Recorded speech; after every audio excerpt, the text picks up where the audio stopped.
Ce qui peut être perturbant, ce qui peut faire qu'un thriller va te hanter longtemps, c'est que là, dans le thriller que tu lis, l'auteur a refusé de signer ce contrat.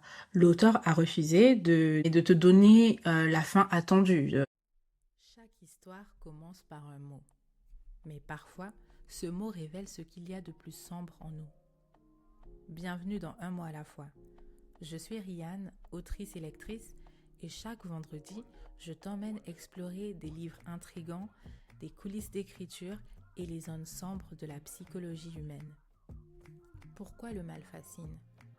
Pourquoi certains personnages franchissent la ligne? Et comment se construisent la peur, l'emprise, la manipulation, mais aussi la survie? Ici, on décortique les histoires qui dérangent, qui questionnent et qui ne nous quittent pas vraiment. Un mot à la fois. Alors, la question du jour, le sujet du jour, c'est une question que je me pose depuis un moment. C'est notamment pourquoi est-ce que certains thrillers te laissent tranquille dès que tu fermes la dernière page, tandis que d'autres te suivent encore 3 semaines plus tard, sous la douche, dans le métro, au moment où tu éteins la lumière.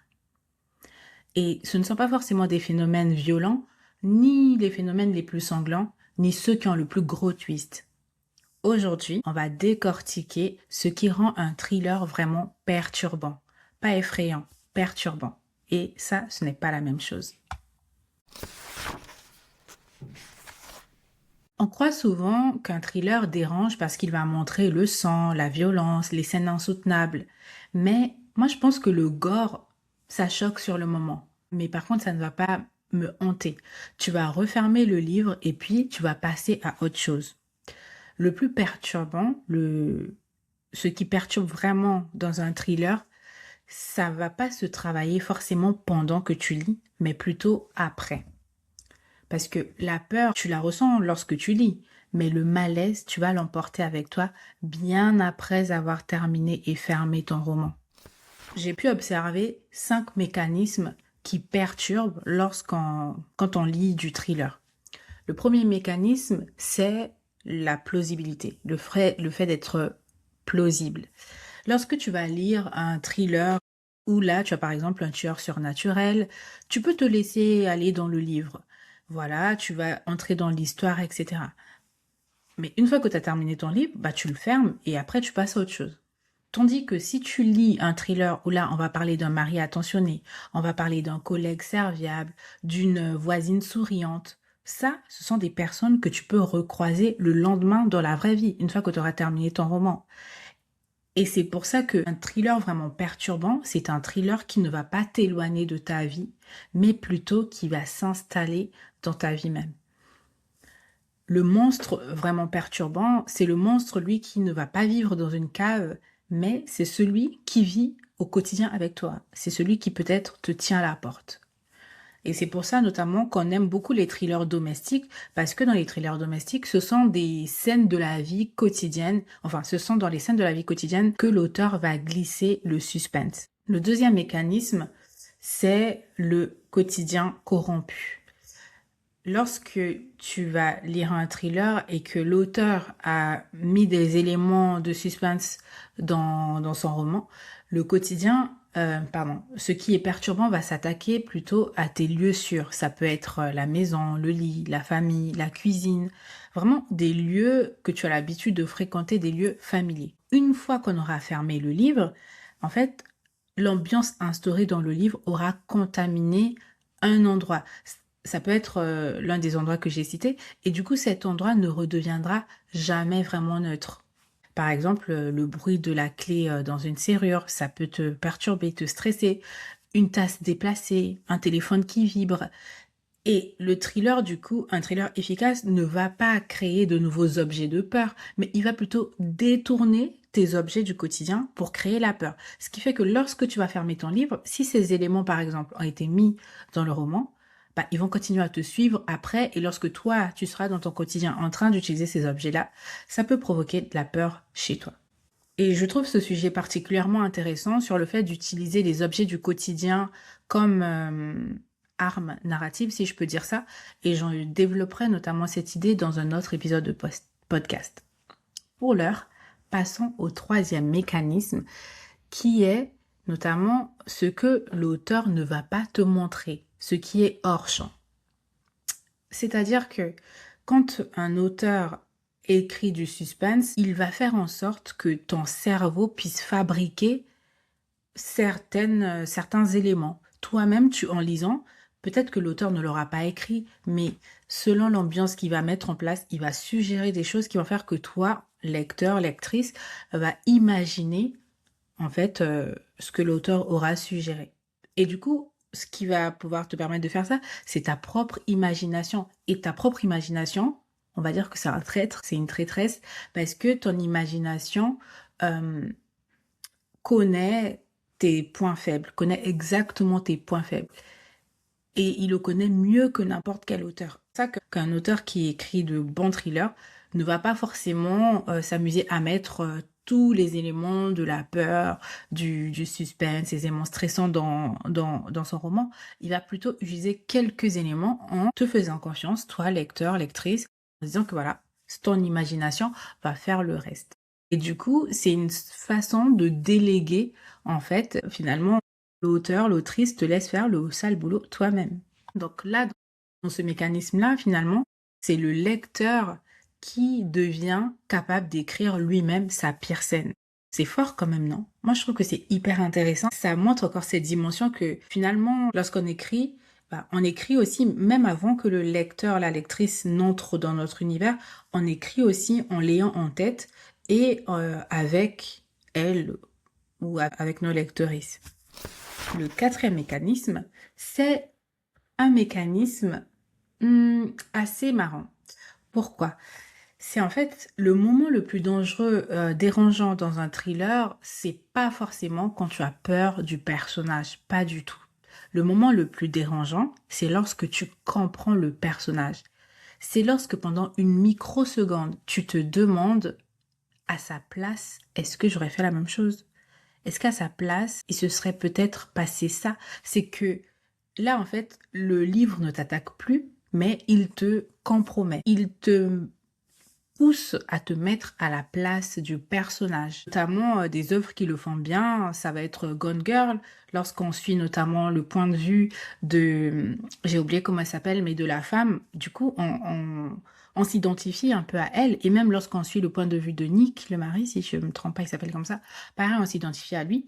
Un autre roman aussi qui le fait bien, je trouve, c'est Le mariage parfait de Geneva Rose, où là-dedans, pareil, on suit le personnage principal, et donc on se demande, est-ce que moi, à sa place, j'aurais réagi de la même façon? Est-ce que demain, j'apprends que mon mari me trompe et qu'il a trompé ma maîtresse, j'apprends tout ça en même temps, et moi, je suis avocate, est-ce que demain, je serai capable de défendre mon mari?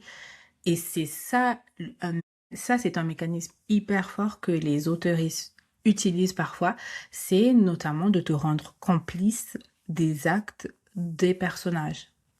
Et enfin, le dernier mécanisme, c'est l'absence de réparation.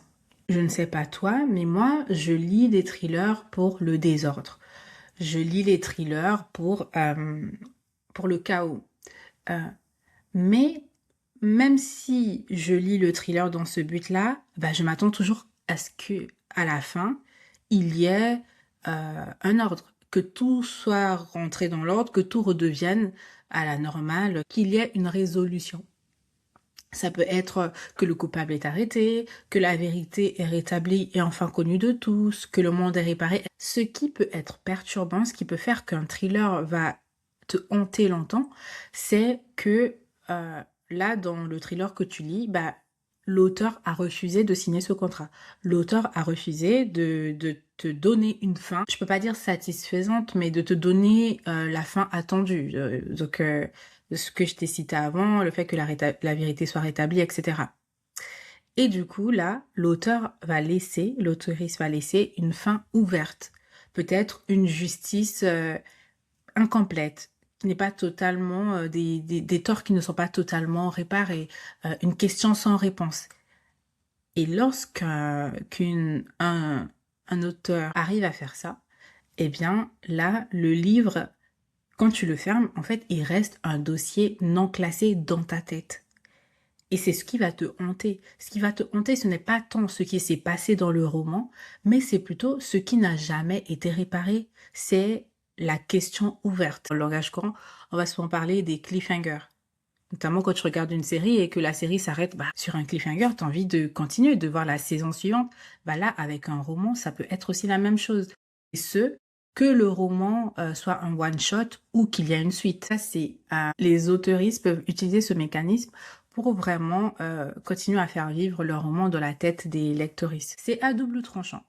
Moi, par exemple, dans Le Goût du silence, c'est un parti pris. À la fin, je ne vais pas te spoiler, à la fin, il y a une résolution, il n'y a pas de souci, mais il y a des questions qui restent en suspens. Et les personnes qui ont lu mon roman viennent souvent me dire en commentaire, me posent des questions, mais alors, j'ai pas eu de réponse à ça, qu'est-ce qui se passe avec ça, nanana. J'ai même un commentaire sur un avis sur Amazon d'une personne qui avait dit que elle en est ressortie avec beaucoup de questions par rapport aux réponses qu'elle avait obtenues. Et c'était un choix volontaire de ma part en tant qu'autrice parce que je trouve que c'est hyper gratifiant et aussi intéressant lorsque son roman, finalement, il continue à vivre avec nos lectrices. Et surtout, c'était aussi une façon pour moi de préparer la suite parce que mon roman, ce n'est plus un secret, a une suite qui devrait sortir très bientôt. Je te dis pas encore quand, un de ces quatre, tu sauras. Mais voilà, donc c'est un mécanisme, c'est le dernier mécanisme que je voulais te parler, des thrillers notamment qui nous hantent pendant longtemps, c'est celui de laisser des éléments non résolus. Du coup, question pour toi.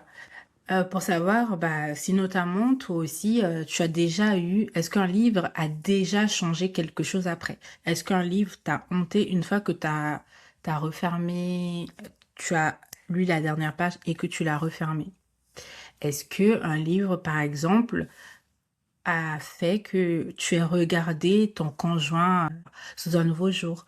Est-ce que après une lecture, tu t'es soudainement mise à vérifier que tu as bien refermé ta porte derrière toi, que la clé est bien tournée dans la serrure? Est-ce que peut-être 3 semaines après, sans prévenir, il y a une phrase du livre que tu as lu qui te revient en tête? Si ça t'est déjà arrivé, c'est que le livre que tu as lu autrefois a réussi. Il n'est plus seulement dans ta bibliothèque, il est maintenant dans ta tête. Maintenant, j'aimerais conclure cet épisode avec un mot. Un mot que tu as peut-être déjà entendu si tu me suis sur les réseaux. Le mot, c'est soustraite. Pourquoi je pense que ce mot est intéressant par rapport au thème qu'on est en train d'aborder? Les soustraites, déjà, ça vient du mot soustraire, donc quelque chose qui est enlevé, qui est retiré. Et le lien que je voulais faire avec le thème de cet épisode, c'est qu'un thriller vraiment perturbant, ça va être un livre qui te soustrait quelque chose. Ça va te soustraire ton confort, tes certitudes, tes vérités. Et c'est aussi, comme je l'ai dit, les soustraites, c'est aussi le nom que j'ai donné à mon premier volume. Alors, c'était un mini-volume de nouvelles que j'avais écrites l'année dernière. C'était vraiment un projet, on va dire, des textes exclusifs qui ne sont plus accessibles aujourd'hui. Mais j'ai recyclé ce projet aujourd'hui avec notamment un concept qui s'appelle les soustraites blind date. Si jamais ça t'intéresse, va checker sur Insta. Je vais te mettre le lien en description de l'épisode également. Et je voulais te demander, toi, c'est quoi le livre ou le film, la série qui t'a laissé un malaise durable? C'est pas celui qui te fait peur, qui t'a fait peur, mais celui que tu as emporté avec toi, que tu emmènes toujours avec toi. Moi, j'en ai déjà parlé dans un épisode précédent. Moi, c'est notamment, j'ai un petit trou. Selenium de Stieg Larsson. Je pourrais pas te raconter tout ce qui s'est passé, mais c'est un roman cher à mon cœur parce que jusqu'à aujourd'hui, je trouve qu'il a volé une part de moi et il m'a perturbée à un haut point. Donc si toi aussi tu as un roman, un film, une série qui t'a donné le même sentiment, laisse un commentaire sous l'épisode ou bien viens me le dire sur Instagram. Voilà, j'essaie de compiler les thrillers les plus perturbants selon toi. Et je soupçonne que ça va vraiment être excellent. Merci encore d'avoir écouté cet épisode et je te dis au prochain, toujours sur les thèmes de la psychologie sombre, de la lecture. Ciao. Merci d'avoir écouté cet épisode. Pour soutenir le podcast, abonne-toi et laisse un avis sur ta plateforme d'écoute. Et si tu veux aller plus loin, découvre mon roman et les clubs de lecture. Les liens sont en description. Je te donne rendez-vous vendredi prochain et d'ici là, viens me dire quel livre tu conseillerais au club un mois à la fois. En attendant, prends soin de toi et profite d'un bon livre. Ciao!